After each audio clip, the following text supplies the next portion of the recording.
ఇది మా నిమ్మ చెట్టు. దీనికి ఎవ్రీ టైం నార్మల్గా మనకి సమ్మర్లో నిమ్మకాయలు ఉంటాయి కదా, కానీ ఇది వర్షాకాలంలో కాస్తుండే. అదే మా చెట్టు స్పెషాలిటీ. ఇదేమో మా మామిడి చెట్టు. మా మామిడి చెట్టు అంటే మాకు చాలా ఇష్టము. లిటరలీ ఎవ్రీ సమ్మర్ సీజన్లో 250 కాయలు కాస్తుండే. మేము తక్కువ పెట్టుకోకపోతుండే, ఎవరికైనా ఇస్తుండే, తెంపుకొని ఇస్తుండే అట్లా. కానీ ఆ చెట్టు నరికేసుకున్నాం, ఎందుకంటే ఫుల్ కోతులు ఒక 50 ఇక్కడ నుంచి చూస్తే కనపడుతుంది కదా, ఒక 50 కోతులు అట్లా ఉండేటివి. వాష్రూమ్కి వెళ్ళడానికైనా ఇప్పుడు నార్మల్గా రేకుల పైననే ఉండేటి అనమాట. డమ్మా డమ్మా డమ్మా అని సౌండ్ చేస్తుంది. ఇక ఈ కోతుల తలనొప్పితోటి కాదు అనేసి చెట్టు కొట్టేసుకున్నాము.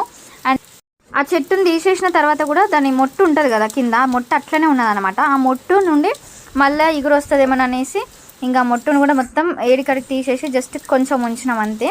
బట్ మేము చాలా మిస్ అవుతాము ఆ మామిడి చెట్టు. ఇప్పుడు ఎవరి దగ్గరైనా మామిడి చెట్టు చూస్తే అయ్యో మేము ఎందుకు కట్ చేసుకున్నామో అని అనిపిస్తుంది చెట్టుని చూసినప్పుడు. అలా వర్షాకాలంలో అయితే చూస్తున్నారు కదా, బ్యూటిఫుల్ సీన్.